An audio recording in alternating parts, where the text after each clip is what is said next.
Hello everyone, I80386SX, and we come to you today with a bar bed video. There's actually 2 in 1 in this, but if you know your LTE lights, you will notice immediately that there is an abnormality here. And I'm not going to tell you exactly what that abnormality is yet. That will come soon enough.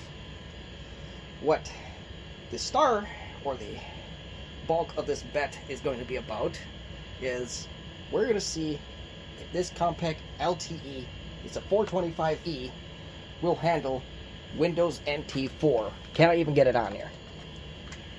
And I'm going to restart the machine to show you exactly what we have.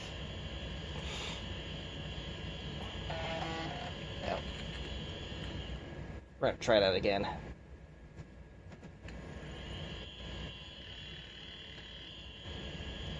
Seems like my PC speaker is going out on this machine, but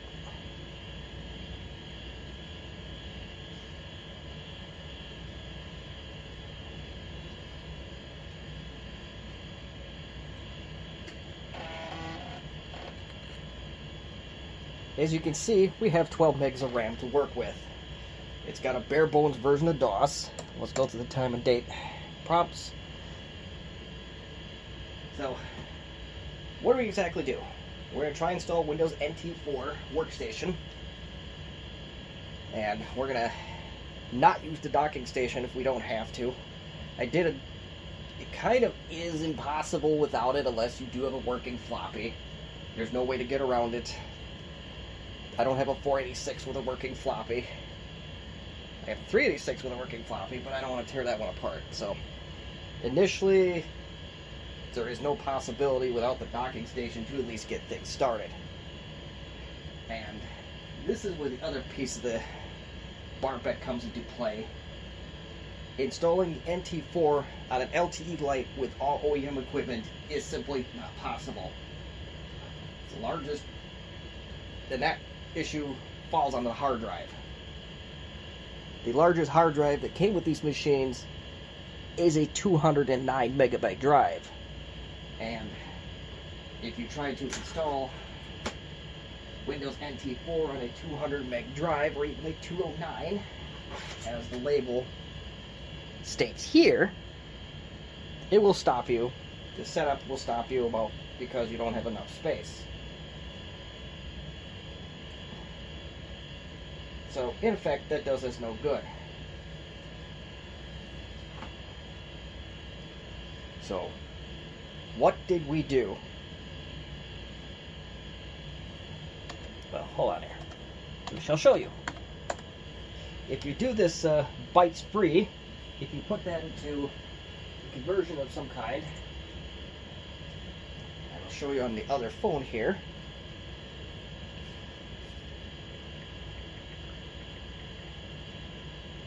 If I can not type like a drunk, it would be really great. 393 723 904. Now, if we hold up my Google Translate here, or conversion, you will notice that the megabytes number is significantly larger than 209 megabytes. How did we achieve this? It's not voodoo magic, although with these machines it is. Sometimes.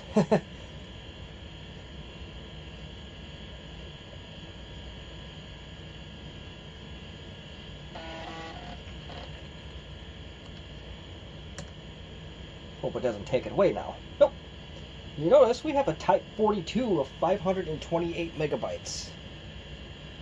Now that's not the shocker. What's the next real formula? Or yeah, so what was the formula? What was the drive that I am using that is not OEM? It is a Seagate Marathon ST9456AG. This was a happy little bank error in my favor. I was looking for drives with specs similar to these on the bottom. By the way, this Type 42 is actually going to be 1,023 cylinders according to the LTE Lite, so I don't know if there's some long-term effects with that or not, but we're going to find that out. But anyway, back to my story. I originally bought one of these for 20 bucks. A happy little bank error. I got 4 drives sealed. They had this little cardboard. It would look like this.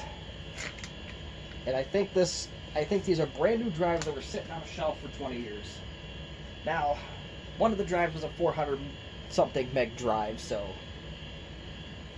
and there's no formula that'll work with this machine, but the 500 meg ones, I'm happy. So, anywho, just to show,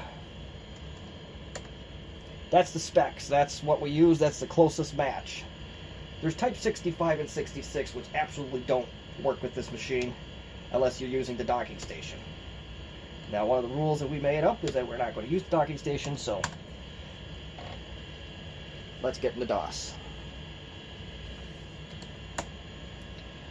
And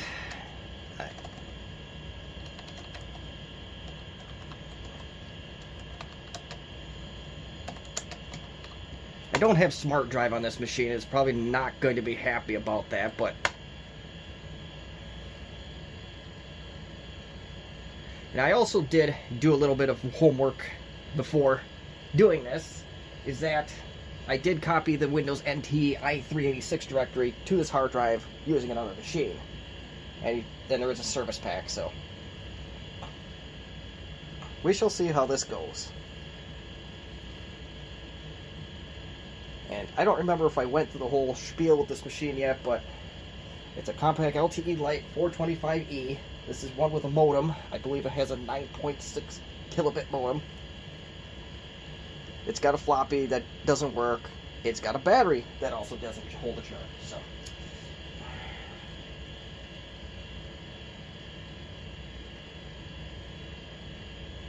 So we are far from a perfect computer, but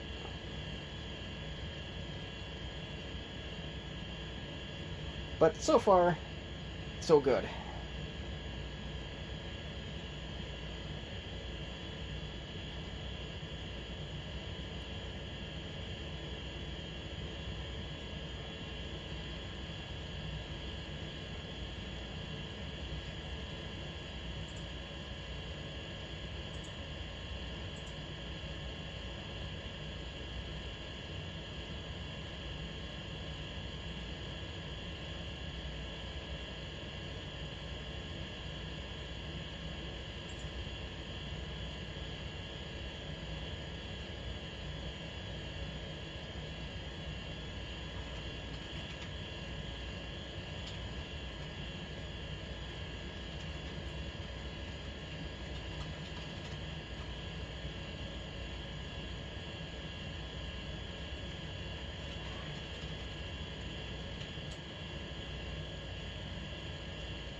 And, okay, so it's moving slowly.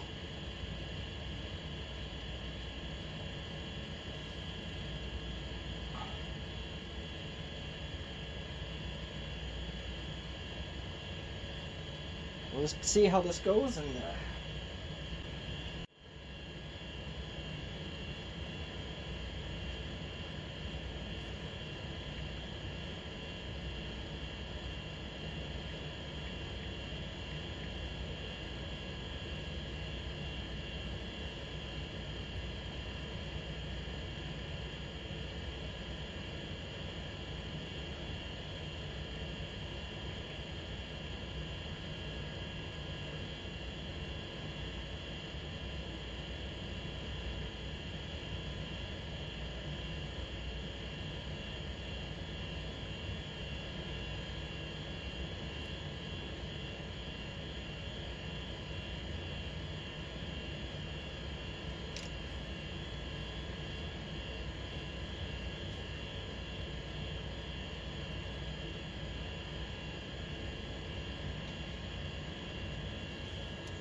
Alright, so our DOS setup is complete. I was going to let the setup go, but that led to a lot of wasted time, a lot of wasted space, and a lot of dead air. I didn't want to subject you to that, and it was probably easily 2 hours for the DOS portion of the setup. So we'll continue on.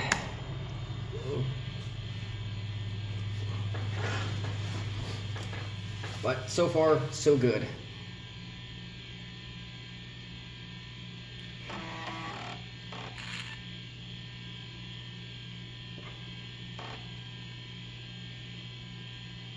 And you let this go through.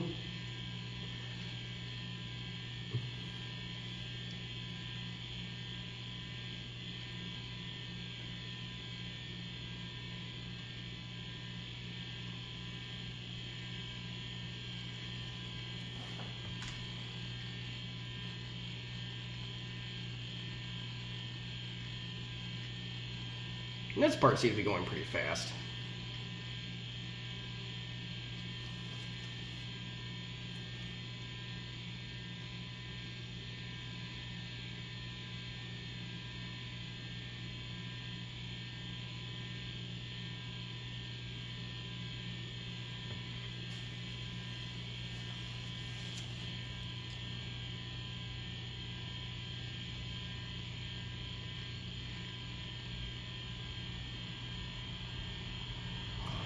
And it looks like so far standard Windows NT 4.0. Let's press enter. And we'll see if this causes us problems down the road. Let's see, I gotta find page down on this laptop. I've never used it. And F8. It stands as a standard PC, auto detect display, keyboard layout United States. We do have a pointing device.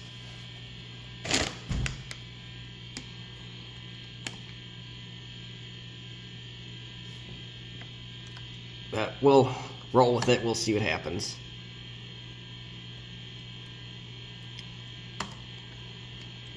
Now, one word of caution at this point, if you have a DOS partition that you actually want to use, you'll want to convert it to, you do not want to convert this to NTFS. I'm not going to. So we're going to say leave it as FAT. We'll keep it in the default directory. And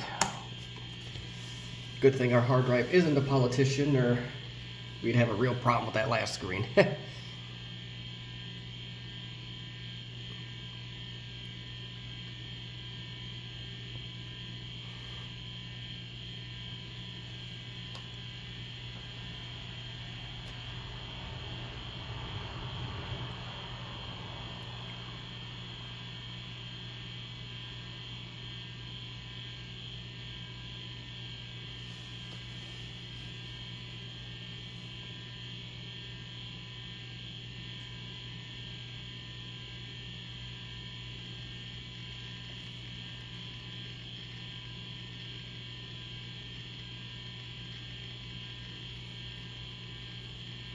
It is actually doing something.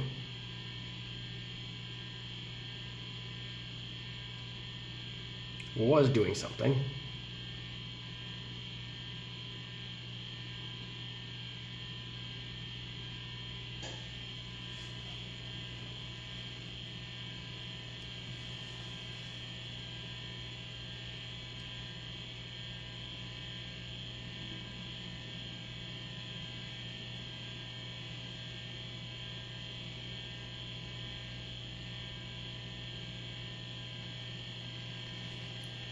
Still going along. I can hear hard drive going now.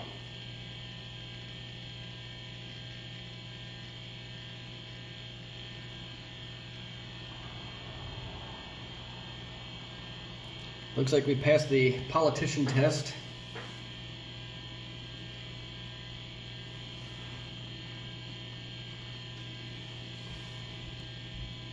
And this part's pretty standard for any NT Windows 2000 XP installation.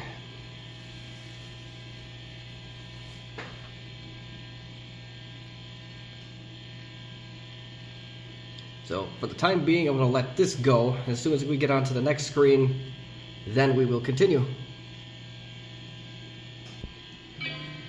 Alright, we're at 99% now, so we'll see what our next steps are going to be.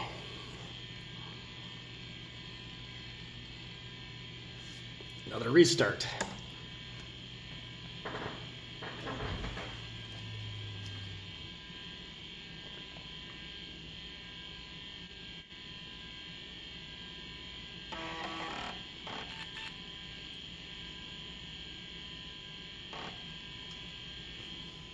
There we got new options, but NT Workstation is not officially installed yet.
On the color, there is a little bit of a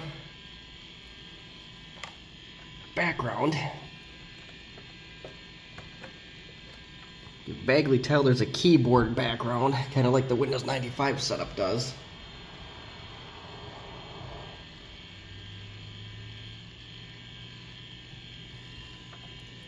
And I indeed do not have a mouse.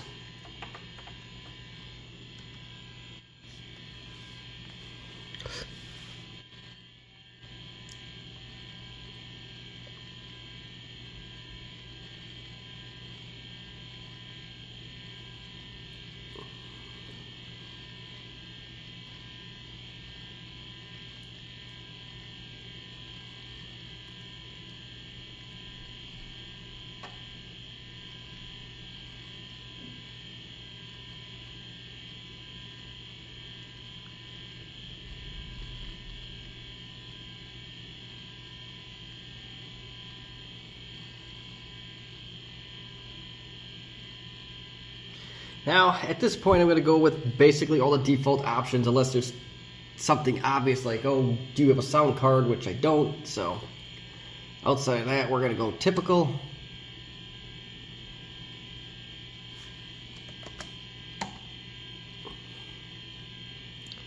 And we do need a software key, so I am going to pause this part of the video to put that in. Alright. So now we need to give her a name.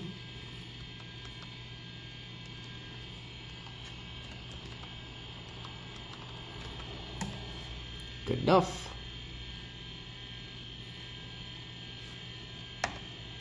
Super secure. We're not going to create a disk, just the disk drive doesn't work, and I don't have a disk with me, so we got two things going against us on that. We'll install the most common components as it recommends, and then we shall see what we come up with.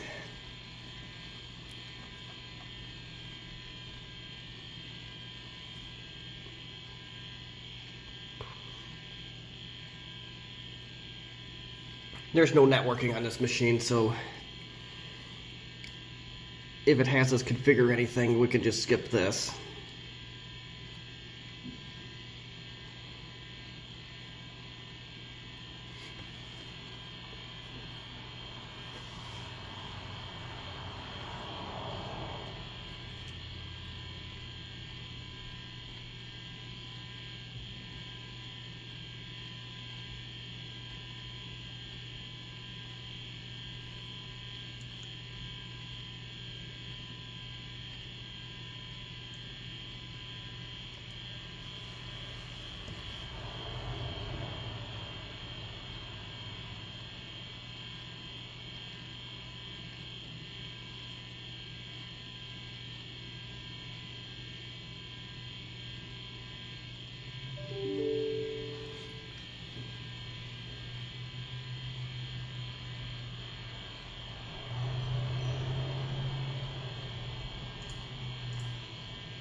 Taking a long time to prepare nothing.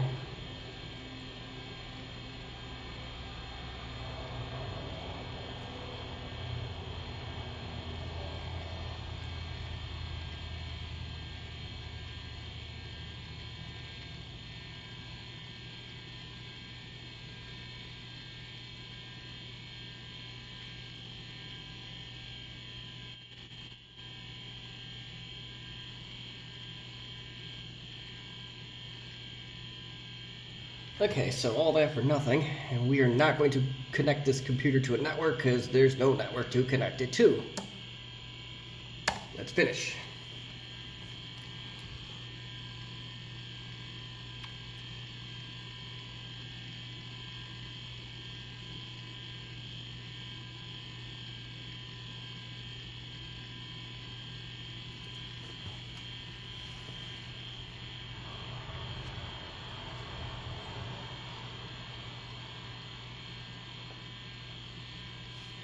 Yeah, we gotta select the time zone. I'm in Central, so that's where we're gonna go with. Let's see if the date and time are even close.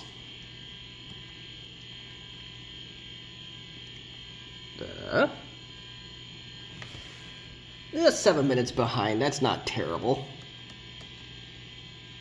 Unfortunately, the mouse is not detected.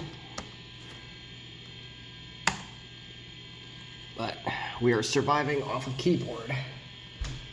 And it did not detect the graphics card. But I think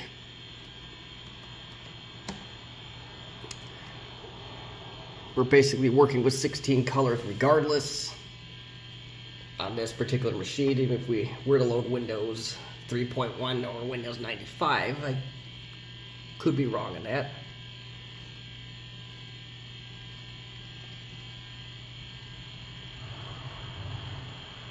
It looks like this is going fairly fast, so we'll let the camera roll here.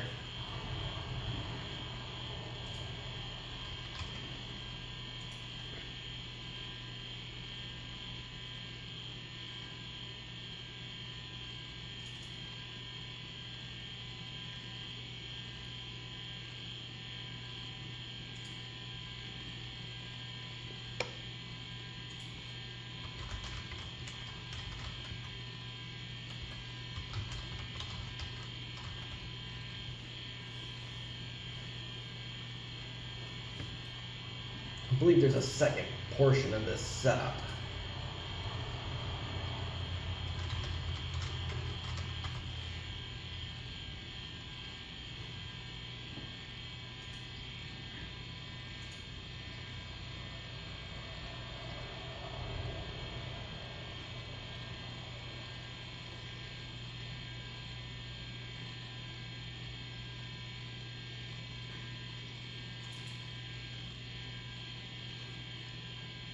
What is next?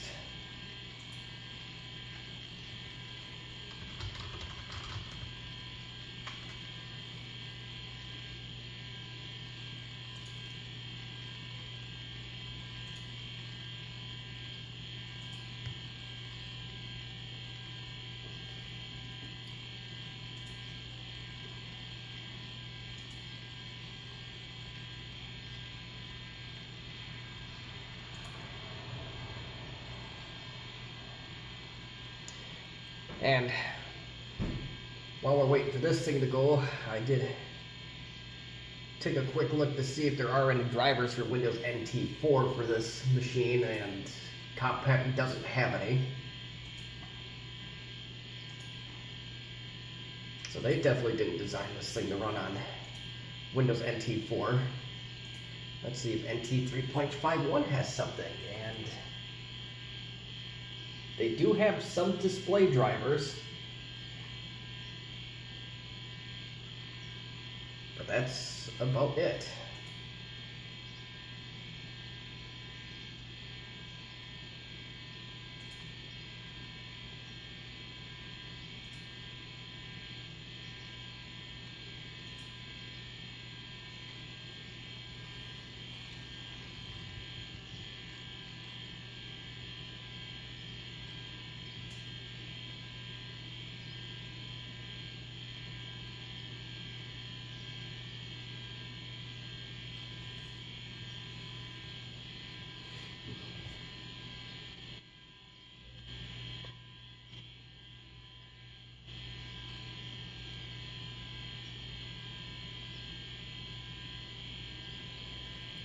Looks like this part's going to take a while, so once this gets closer to the end, then we will continue.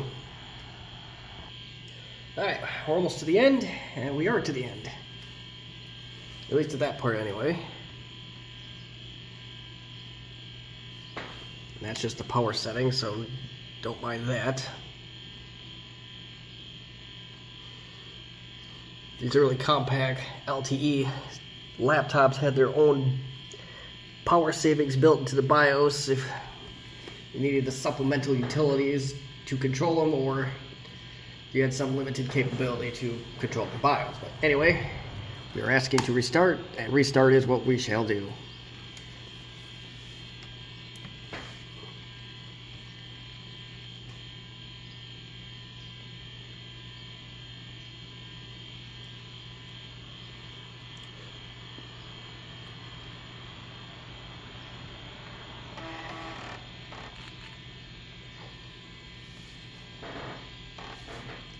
We'll save ourselves a cool 30 seconds.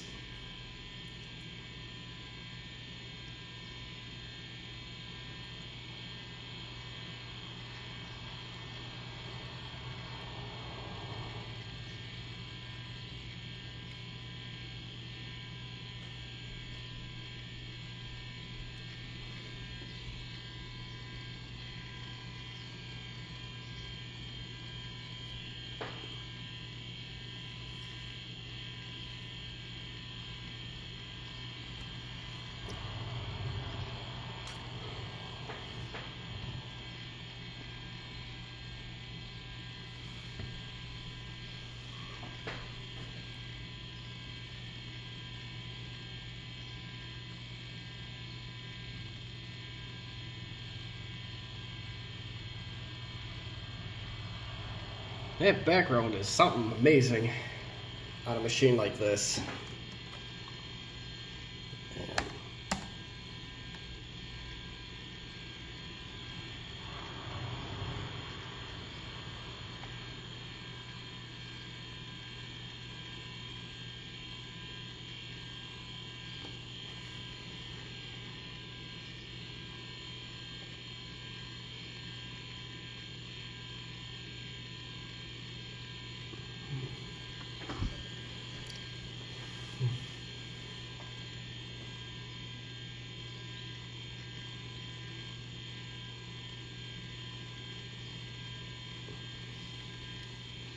Alright, so we got a welcome screen, so have NT installed. There's one more leg of this tour.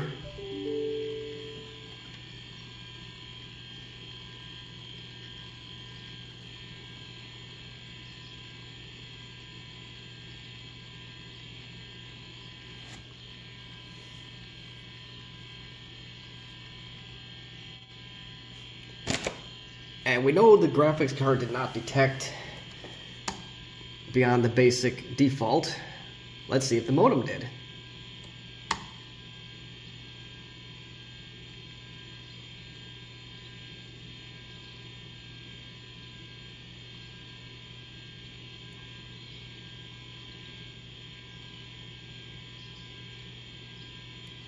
Well, maybe. Checking modem. Okay.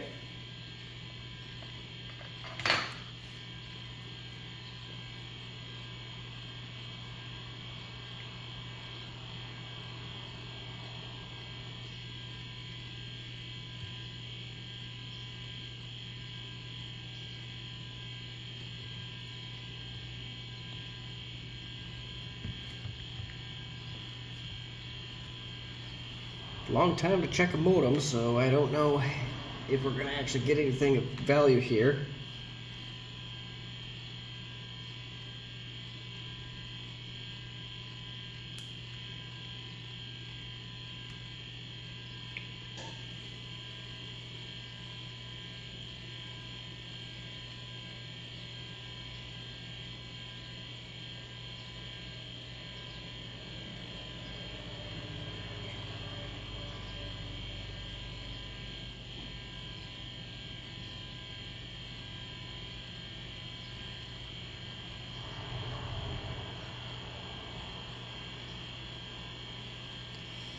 This is a very thorough check of this modem, I tell you that. Because I don't remember the Windows 95 taking this long to check a modem.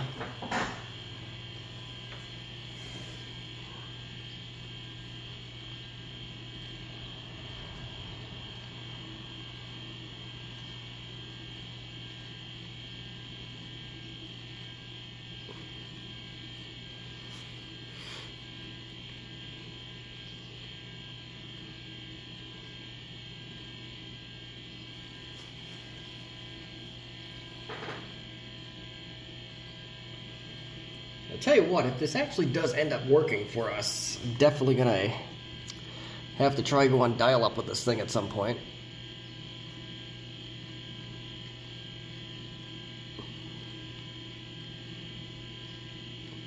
I don't think there's any real phone lines in this building, so may have to wait a little bit on that part.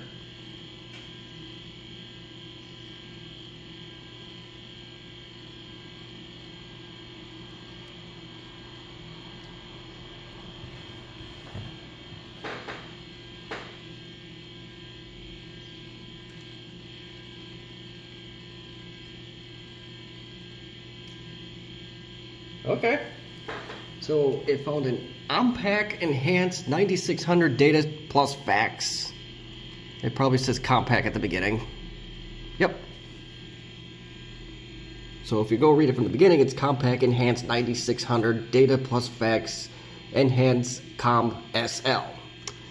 But we have a modem.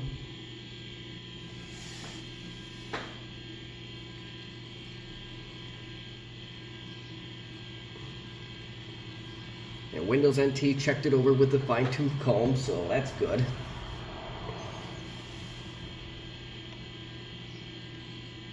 And it's asking for area code. We set. Alright, so that's good.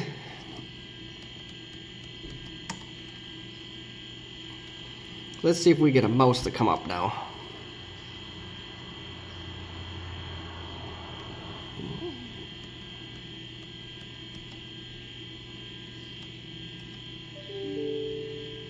Unknown. Okay, cool. Alright, we'll table that part of the discussion.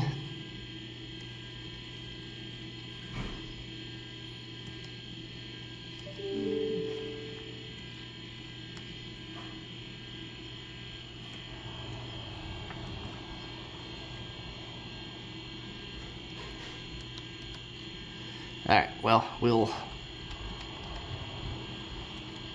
come back to that part for now.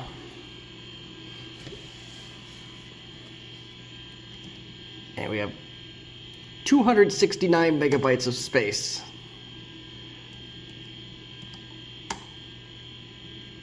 So next leg of our tour is we're going to run the service pack. We'll see where this takes us. It's not totally unheard of where a service pack would completely wreck an NT installation. It's pretty rare, but not unheard of. And a machine that's about the vintage of this one, it could go either way.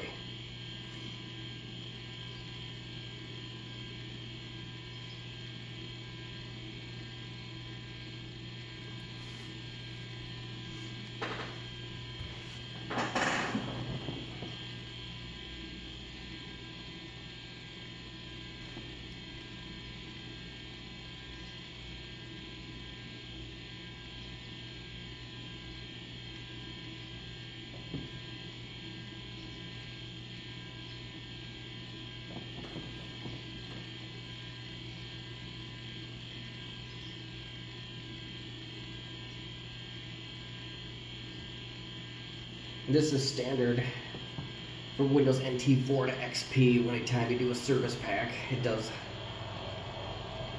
or even hot fixes, it will have a screen similar to the one that you're seeing right now.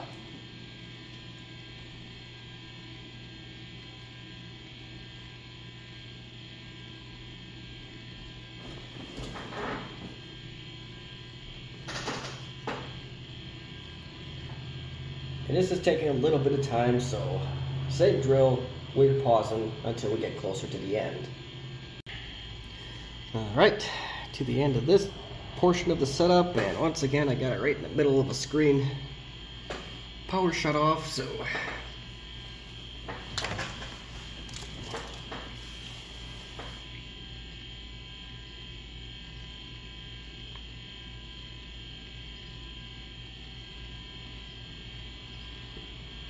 I don't know why font's a big part of a service pack, but they are.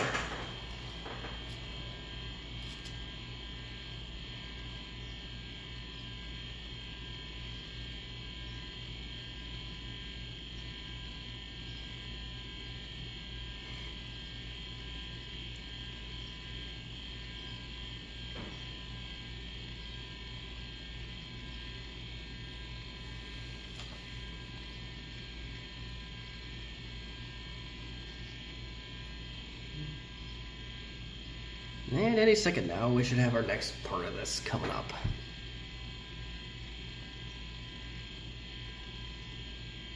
Alright, so pretty simple. We'll accept the license agreement. We don't have to go page down on this one, and I am going to do a backup. So the first half of the overhaul progress will be backing up files, and the second half will actually be installing files. So definitely going to pause it here, as I'm sure this is going to take a while. Alright, we're almost to the end of the service pack install.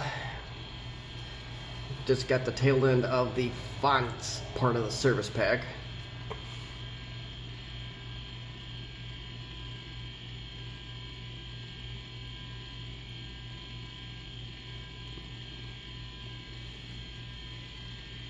And for a machine that's on bare minimum system requirements, it seems to be going okay.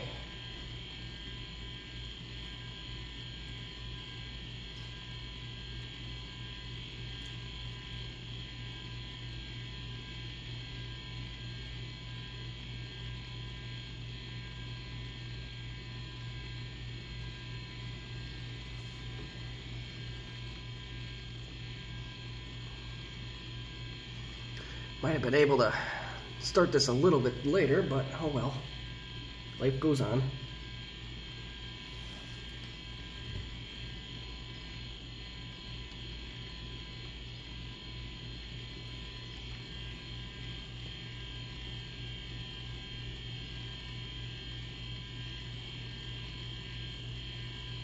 There we go, now we're finishing.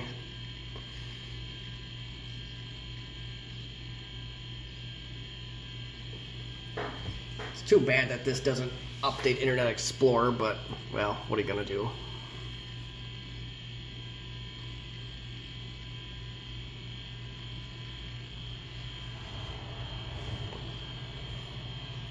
It's just that the Internet Explorer that came with NT4 is so ungodly useless, even by IE standards, that I'd just like to see it gone.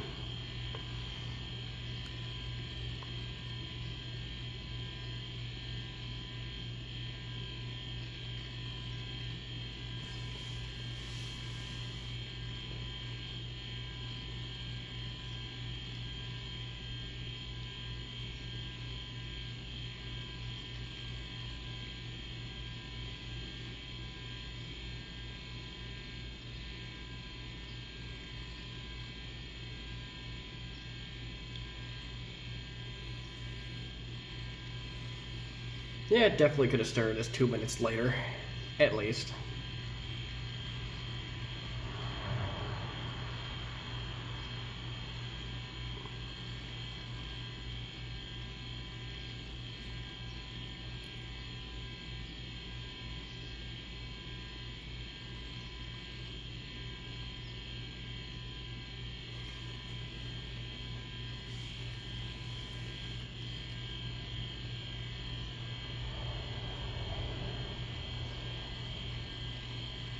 There we go. We are complete. And just a general rule of thumb, if you install any NT components, reinstall Service Pack 6.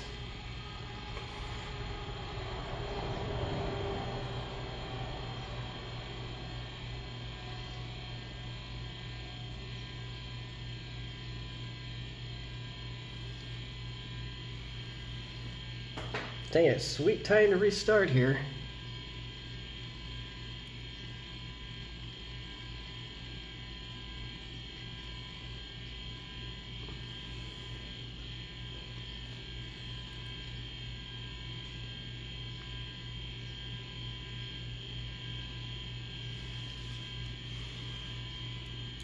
And I do want to look at the BIOS while we're here, just to make sure it isn't something stupid with the mouse like it being disabled in the BIOS. Come.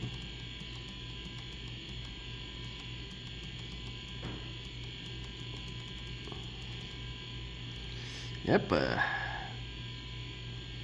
integrated trackball, auto IRQ 15.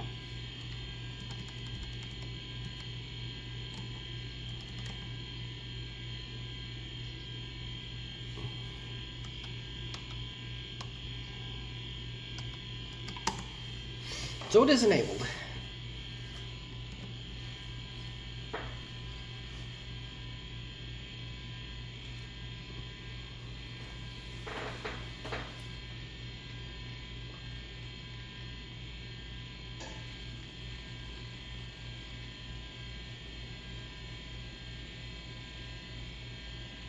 And Service Pack 6 is installed according to the system now.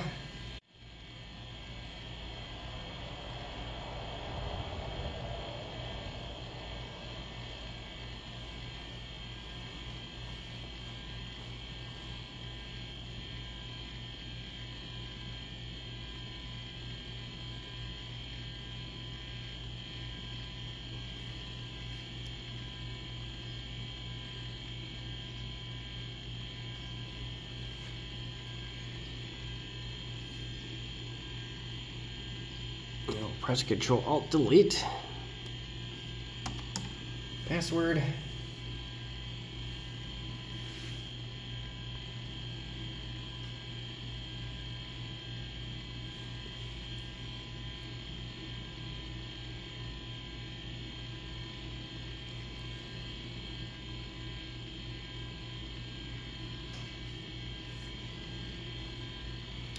Hard drive light is on full right now.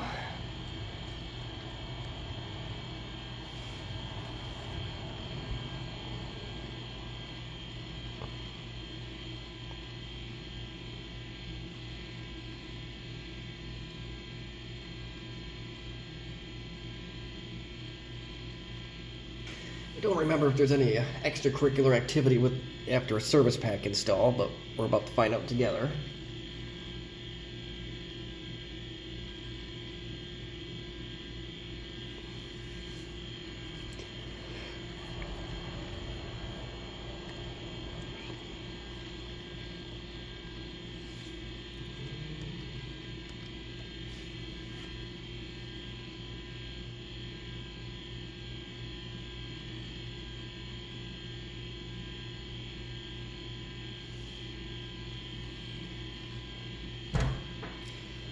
Things have slowed down just a tad bit here, but I think we're still doing okay with, so we still do have hard drive activity on and off.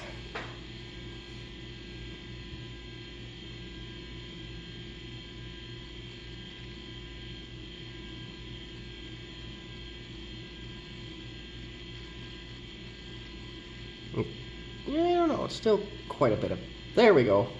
It is doing something.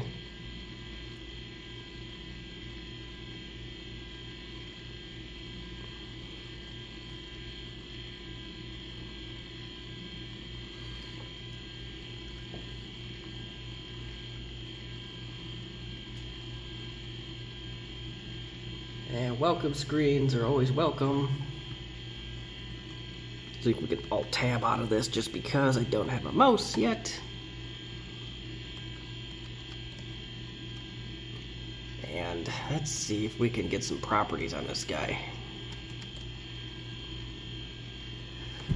So using the fat partitioning scheme, we are a little bit over half full, almost 300 megs used. You can easily trim this down if we dump the original service pack. I'm sure there's a backup somewhere we could probably dump.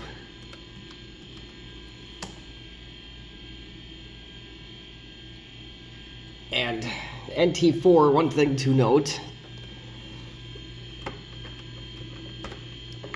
there is actually no power settings available in NT4, but one good redeeming quality about the LTE series, at least the LTE Lite series, is that the BIOS actually controls the power. So no matter what you do in Windows, it doesn't matter. There's my power cord is right there, and off to the side we are on battery. Even though this says there's no battery, we're definitely on battery. Cool. And that's what Windows NT4 looks like if you inverse the colors. So dark mode before dark mode was a thing.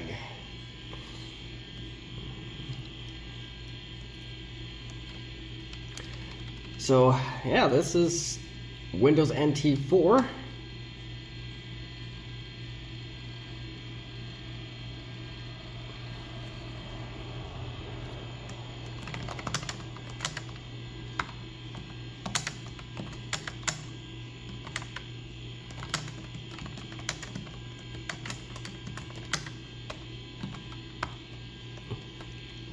Plenty usable so far, just for basic stuff.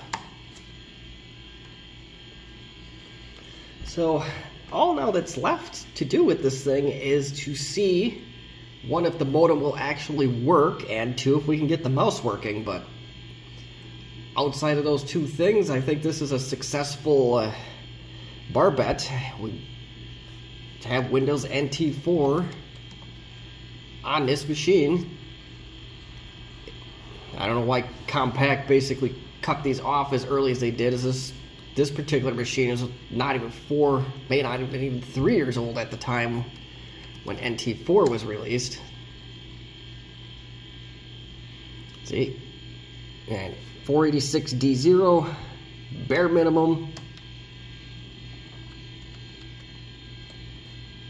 The UPS thing's interesting. I'm curious to, come on.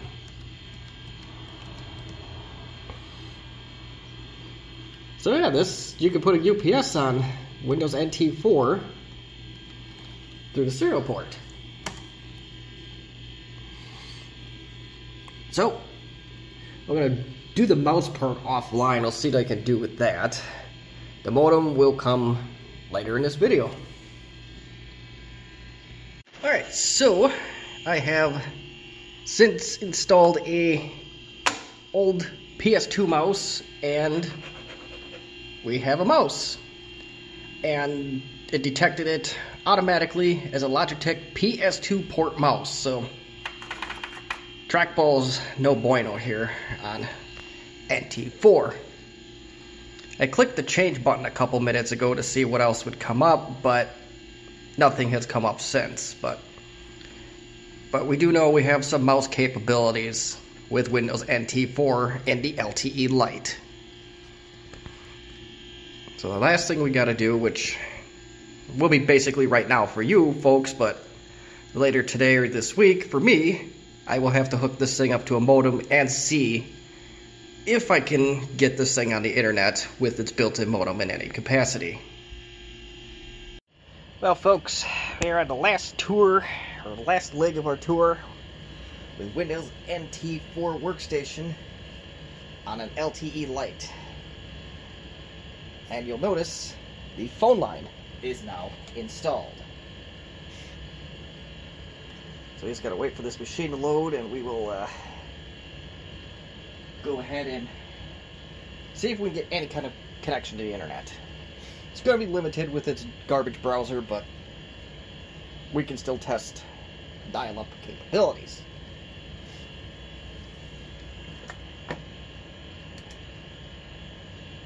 Alright, so I wonder if Internet Explorer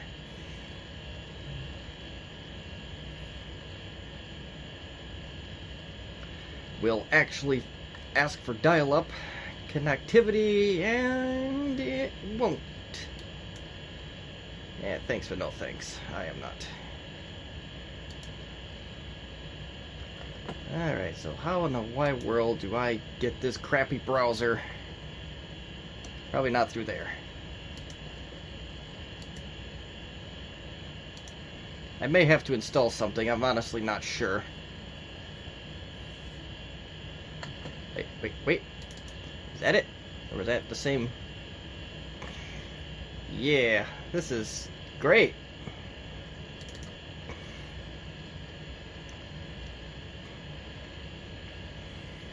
And I might remind you that this channel, or the stuff I do on this channel, is largely unscripted. And this is no exception. I have never, in my many years in IT, have ever set up a dial-up connection on NT4. Oh, maybe this will do it. No.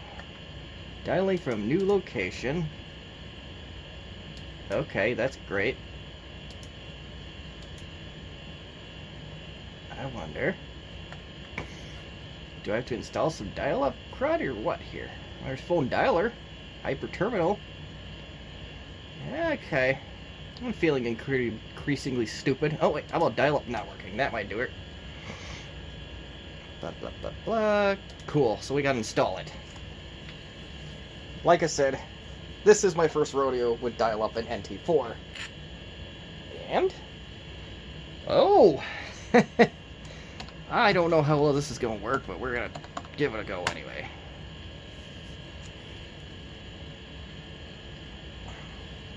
And we'll zoom this in to see if we can get this a little bit clearer.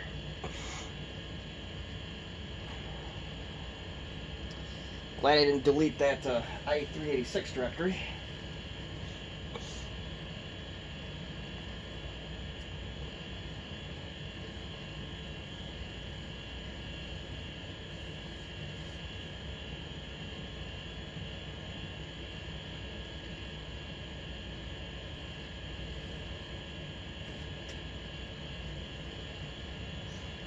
Net BIOS, and I think at some point we have to install TCP/IP, at least I would think.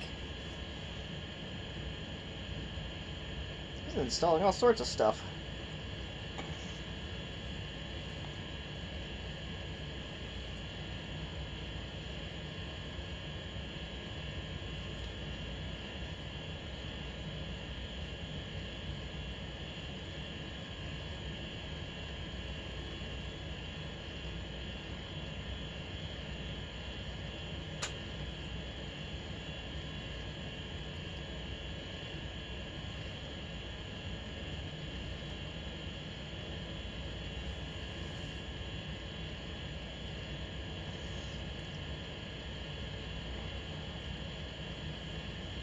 I'm sure a reboot is going to be in the future here.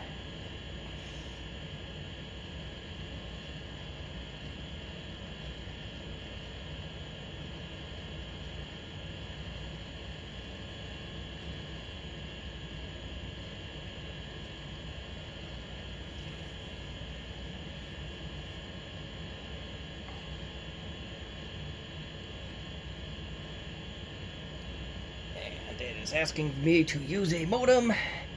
That is the only modem on the machine. Continue. Okay. Still networking on your computer. Well, we need TCP/IP, so I was about to ask that question. I don't need remote access per se, I just need dial-up, but if it wants to install the whole 9 yards, well, so be it.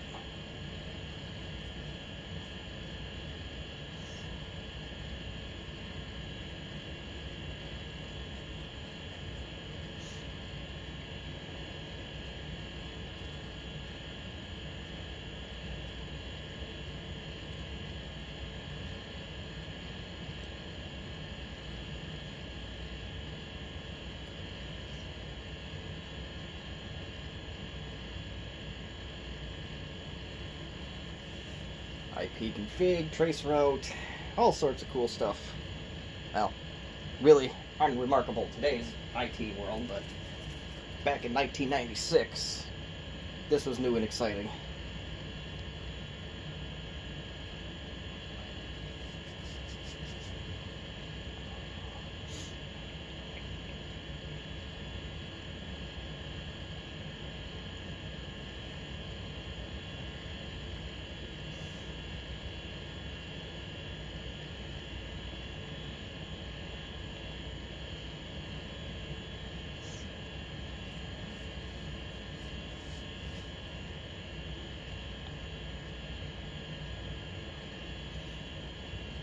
Yep, I'm gonna say with that windsock configuration, this is gonna be a reboot time.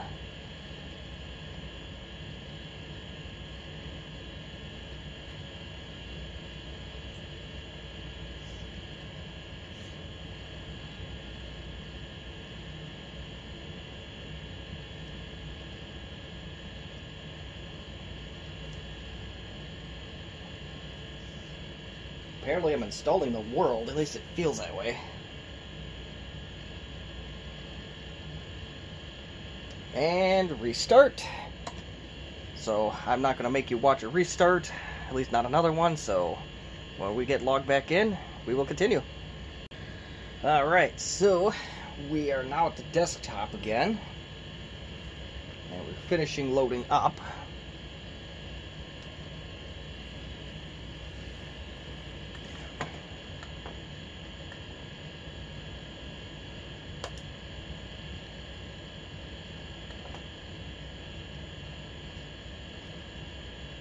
Let's see what, go back to dial-up networking and see what we can do with it.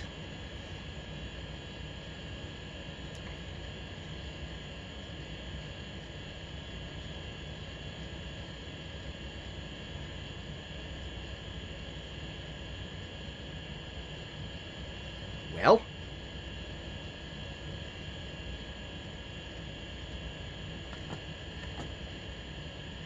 yes, there is a dial-up monitor.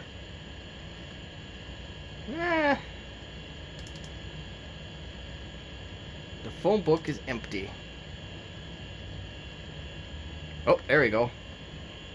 So that's dial-up networking monitor. So that's cool.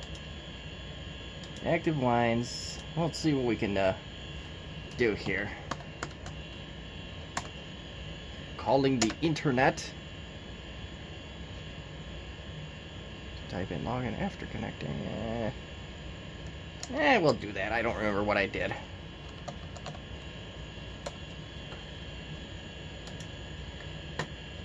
Okay. Here goes nothing. Oh. They don't have a domain. I hope that doesn't get in our way here, but we're about to find out.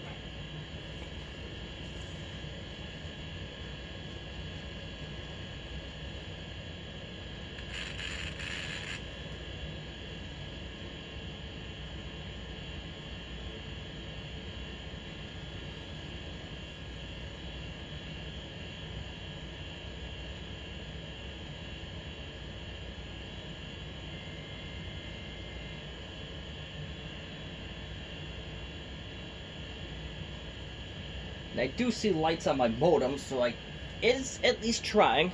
You'll have to take my word for it.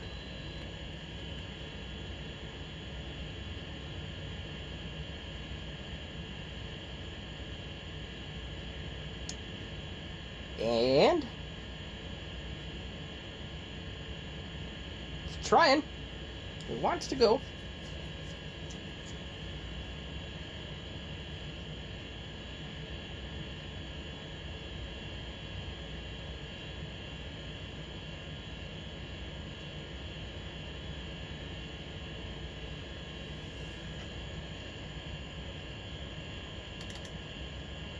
Let's see what this says. So, it does say it's connected to me. Bonus points if you know what I'm referencing with saying me in that fashion. Alright, cool. Hope that doesn't break anything. So, well, anyway, it does say connected. 9,600 kilobits. And we got stats going. One CRC error already. This is VoIP dial-up, so things will happen.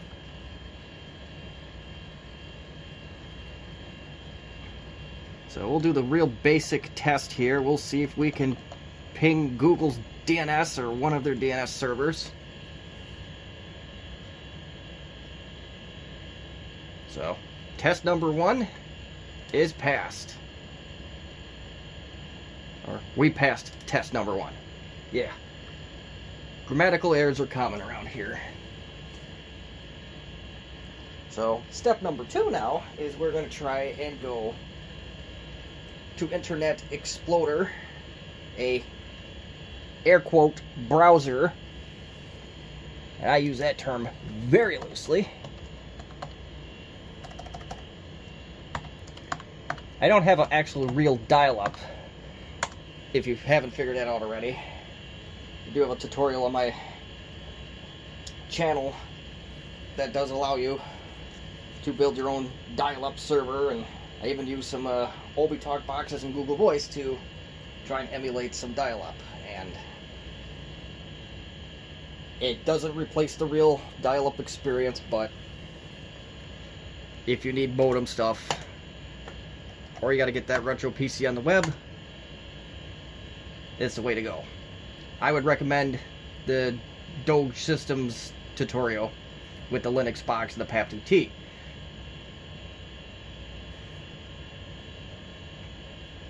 And this is a local IIS server that I have on my network, and it's a server 2019, so it's going to load terribly.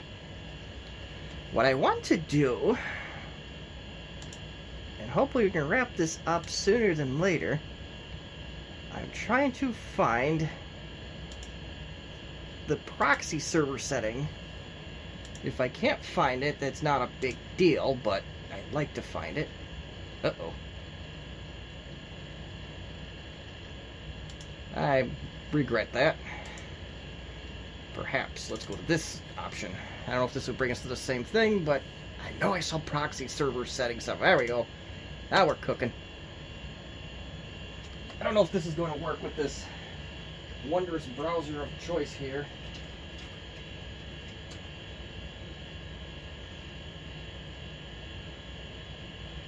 Hold on here. I gotta pull it. I'm gonna try to go to ProtoWeb.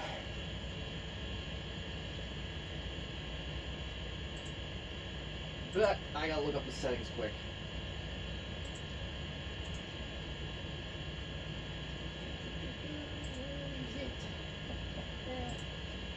Way back at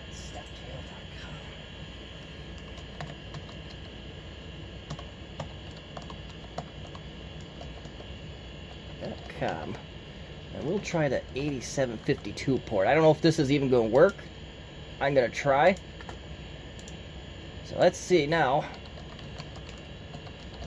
This is definitely a website that's on ProtoWeb.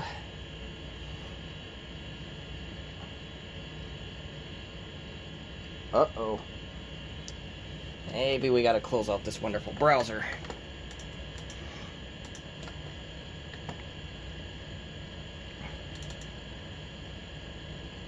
Or this is a browser that may not even work with this service.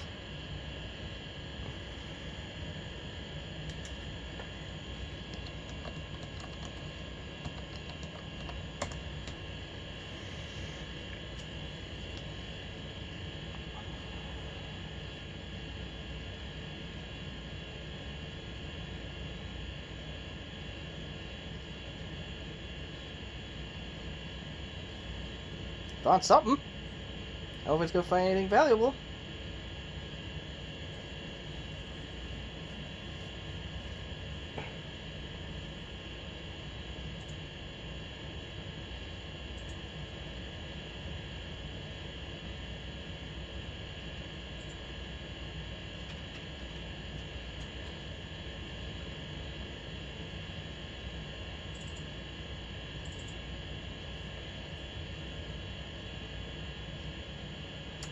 I don't know if this is actually trying to do anything.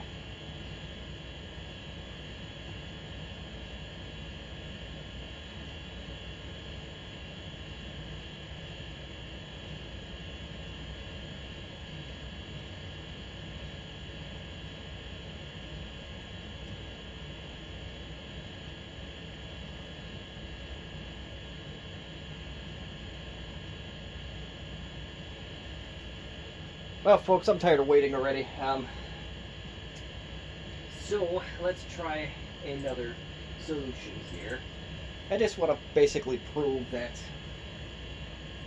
we can get out to the World Wide Web, although this isn't going to be a full-on test. Okay, I gotta create it here. what?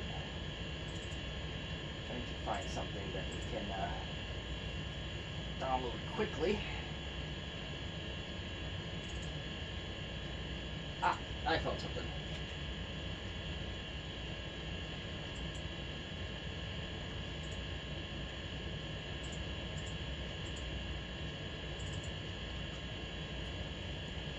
Alright, so we just discovered what everyone else already knows, is that Internet Explorer sucks. And I mean it sucks.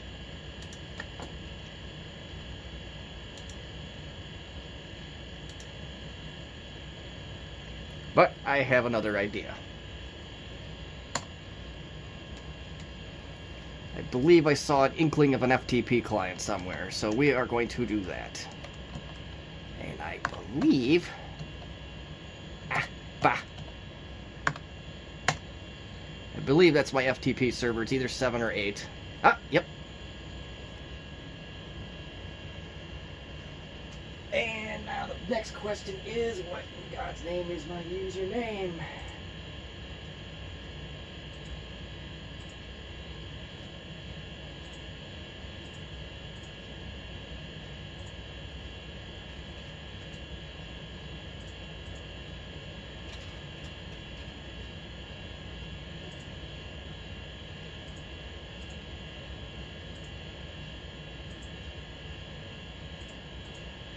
Hey, bear with me, folks. Still trying to figure out what's going on with my FileZilla here exactly. There we go. Ah.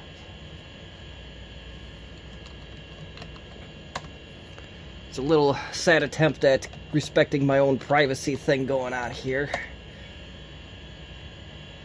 It says I'm on. Okay, good. So we're going to go get a file off of my local FTP server. I think it's an exe up.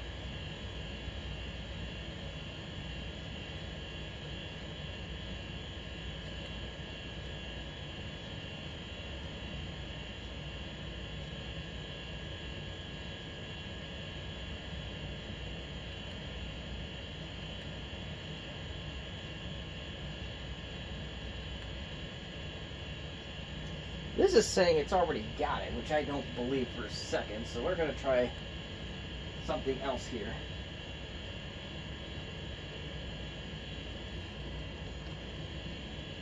Oh, shoot. Let's see. Let's get back on there.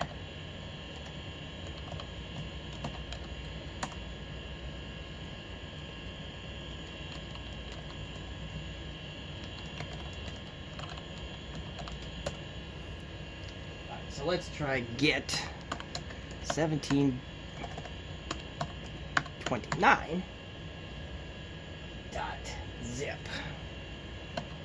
These are the Compaq supplemental programs, I believe. This. There, now we're getting a download.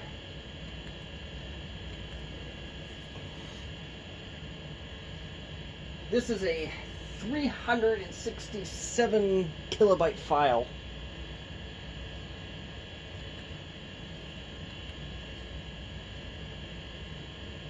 I was trying to find something small on the fly, but yeah, that did not work out in my favor in any capacity, but life goes on. Life is too short to sweat the small stuff.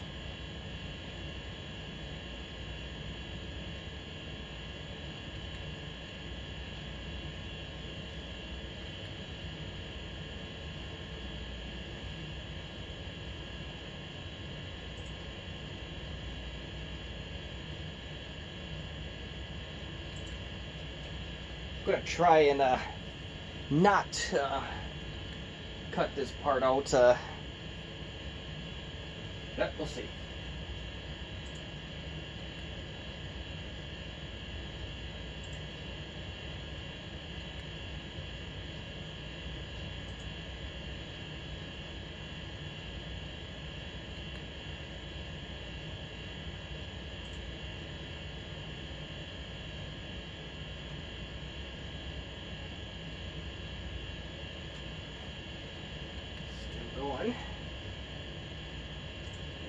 FileZilla still says they have 43.7% progress.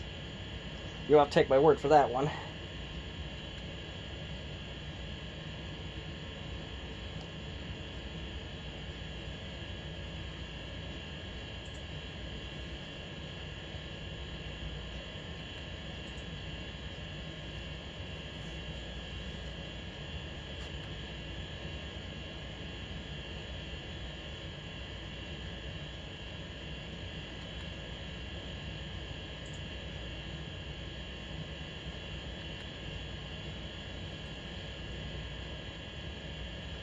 Well, I wonder if some of these stats will tell us anything of value.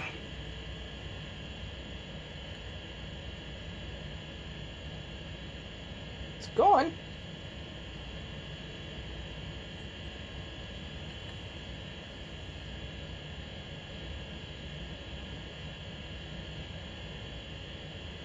FileZilla has not moved much, but we're still technically under the 43.7% threshold of if this number is any close to being even accurate.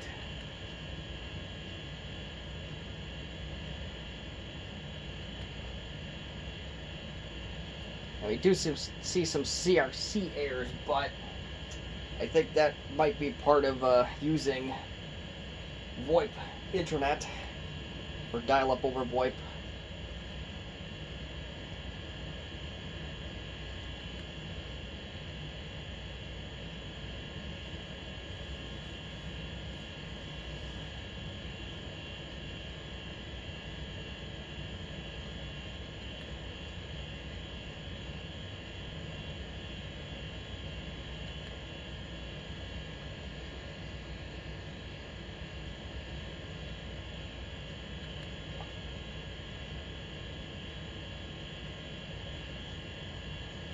Okay, we bounced to 52.4% on FileZilla, so we are moving along. And a speed that is far more accurate to what we're working with of 3.2 kilobits a second, or kilobytes. That's a capital B, so kilobytes, yes.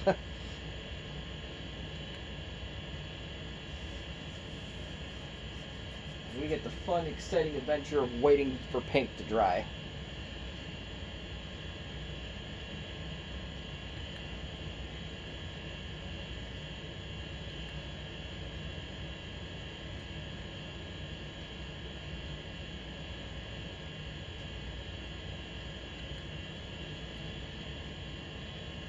Yeah, I'm also surprised that the power saving features haven't shut off the screen or anything yet, so maybe Compaq recognizes that that modem's in use?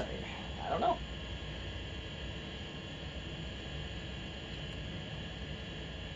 For being the first computer with any real power saving features, if that is the case, that's actually really smart. 61.2% on FileZilla.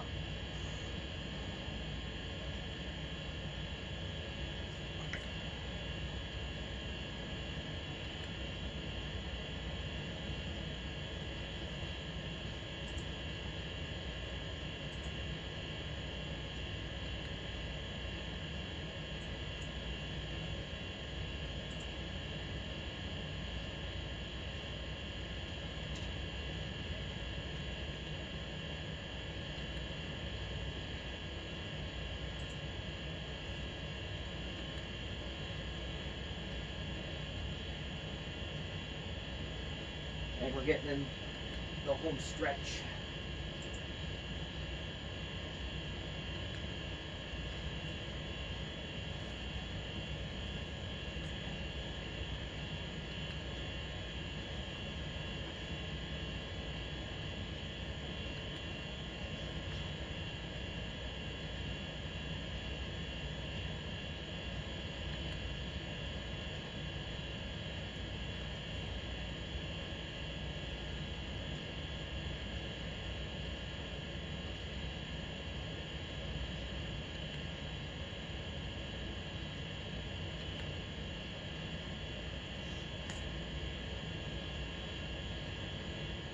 %. I do keep in mind that these stats are from the complete connection, not just this one file. I could have reset it, but too late now. We're getting somewhere.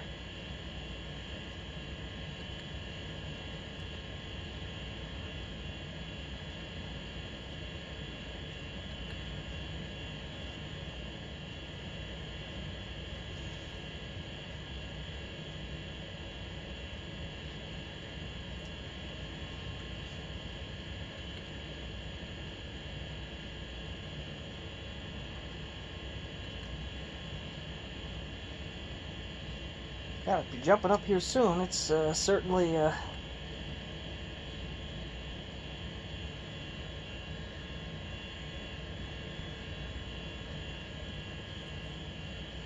78.6%.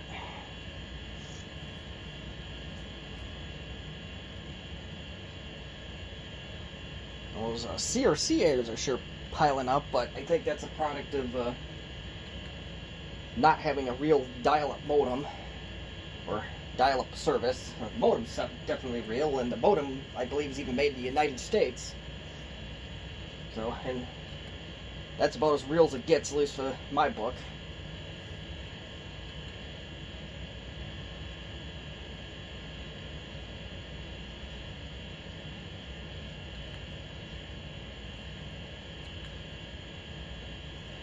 There is one little flaw that I didn't think about when I did this particular download, is that this is a zip file.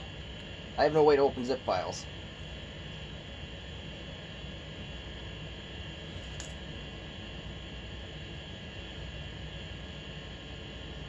Again, life goes on.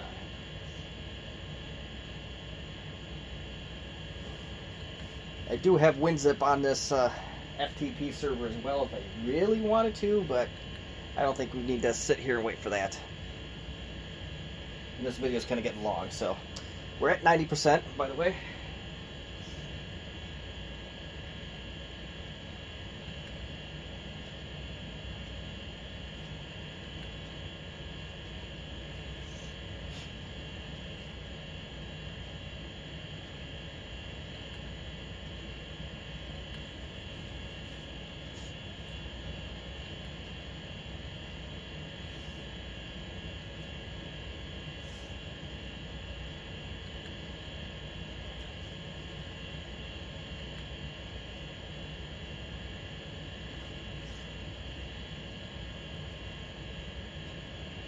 I'm impressed that this is still holding up. And while we look for that, there's one other piece that I'm uncertain about that we found out earlier, was about the graphics card.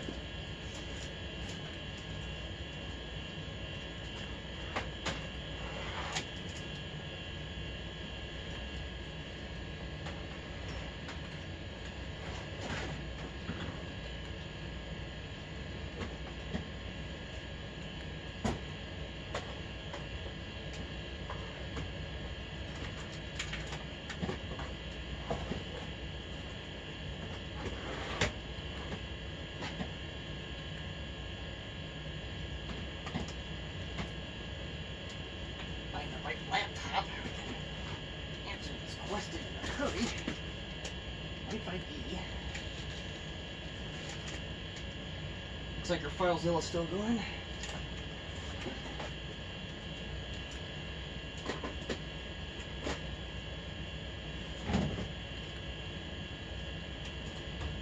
Looking for my 433C. And I just found it.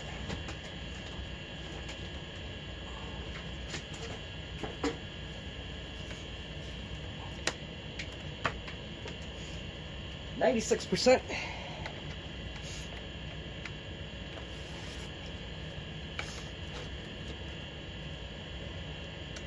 Mention now that I grabbed one of the few computers that still have its hinges intact.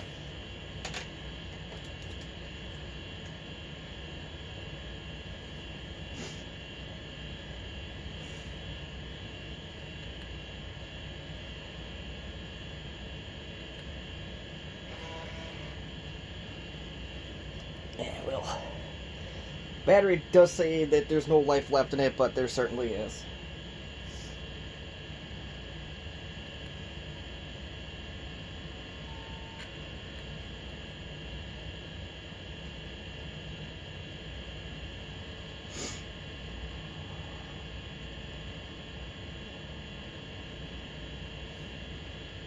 100%.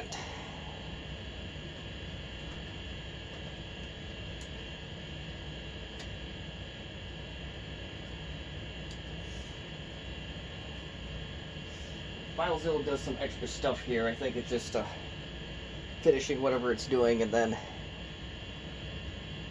Oh! We got booted! That's unfortunate. I wonder if taking the battery off disables the modem.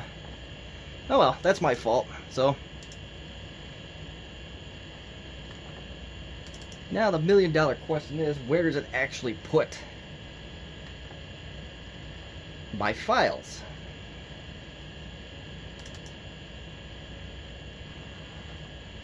I wonder...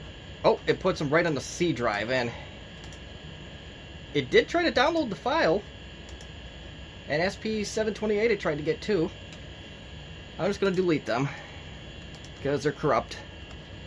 It is what it is. Yeah, we know it's a program.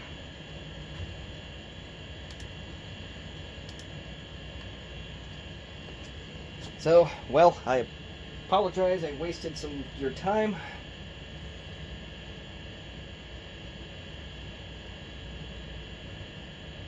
Interesting.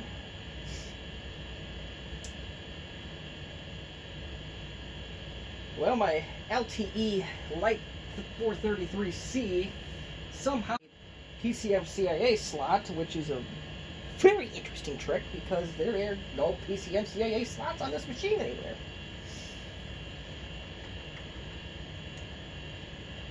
But I am firing that machine up for a reason. It is my one known Windows 95 machine. I should go like the way of my other LTE experts and actually label these things a little bit better, but why label stuff when you can live life on the edge, right? I will actually label stuff at some point.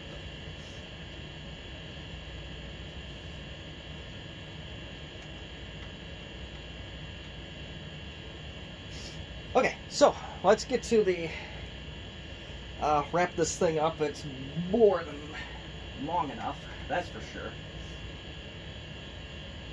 So, what do we got here? Out of the box, we got Windows NT 4 to install on this machine with a 500 meg drive, the ST9456AG. You probably can use the A variation just fine and be fine. We use that, we set the BIOS to Type 42, and I used a docking station to set everything up because I did have the working floppy on it, so that's why I did that. So then we ran the DOS version of Windows NT 4 and had very little trouble doing that. As far as the hardware does go, let's go to what doesn't work. The built-in trackball is not detected by the machine at all. You gotta use an external PS2 mouse. You may be able to use a serial mouse, that I'm not sure about. And I don't want to make this video any longer, so I don't want to go searching for a mouse, a serial mouse. So we know external mice are fine. The graphics card, on this machine it doesn't really matter with the monochrome display. I will go to settings here as soon as it allows me. You're stuck at 16 colors on this machine, no matter what you do. If you have a color display like the 425C or 433C with Windows 95, you can get away with 256 colors at 640 by 480. Oh, this one has a suspend menu. Alright, okay, we're distracted by shiny objects, okay. Back to the task at hand. Power saving features, well, it's NT4, we don't have any. But what is built into the machine itself, in theory, does take over. For whatever reason, it's not right now, but I may have, some of my BIOS settings might have finally taken off. But whatever. Unless this still thinks it's connected. Let's close it out. So anyway, so you do lose that. You're stuck at 16 colors on NT4. The modem detects exactly as it should. It detects as a Compaq modem like the Windows 95 machine does. So you get full functionality from the modem. I strongly doubt, and actually we have a monitor convenient here, so this is something we can test out right now, actually. In the current day, if your graphics driver isn't installed properly, you don't get an external monitor. But I think we will get one here.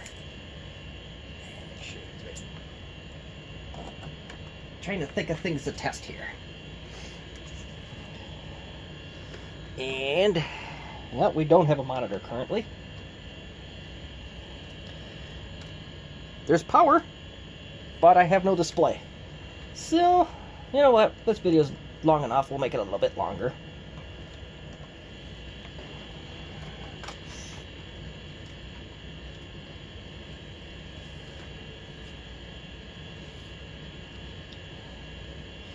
And look at what came back to proper.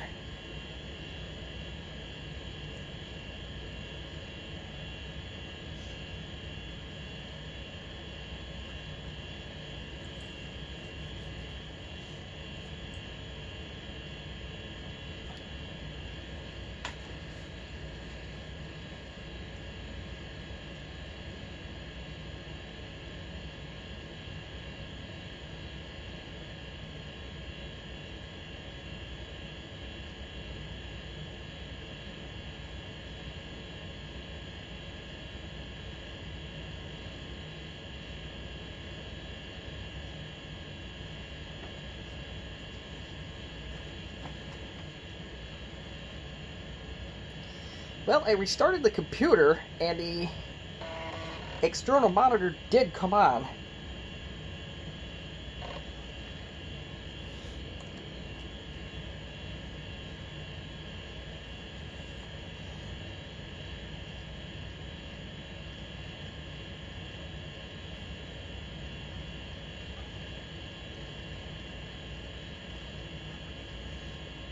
You know what?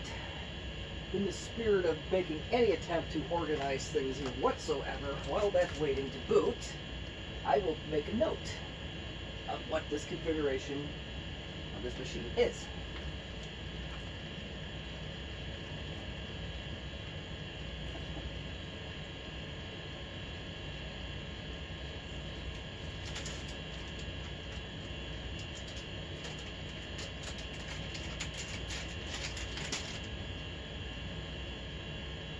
Wouldn't that be just my luck? I can't find any post-it pads or anything to stick to this machine. Well, I'm blind. And I need to clean.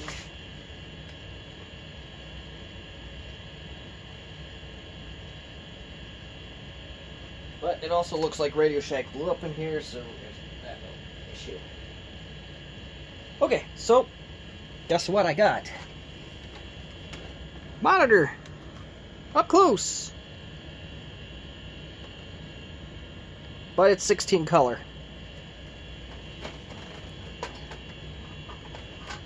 And flaking out. So I don't know if something's... Oh yeah, I guess got loose. Okay.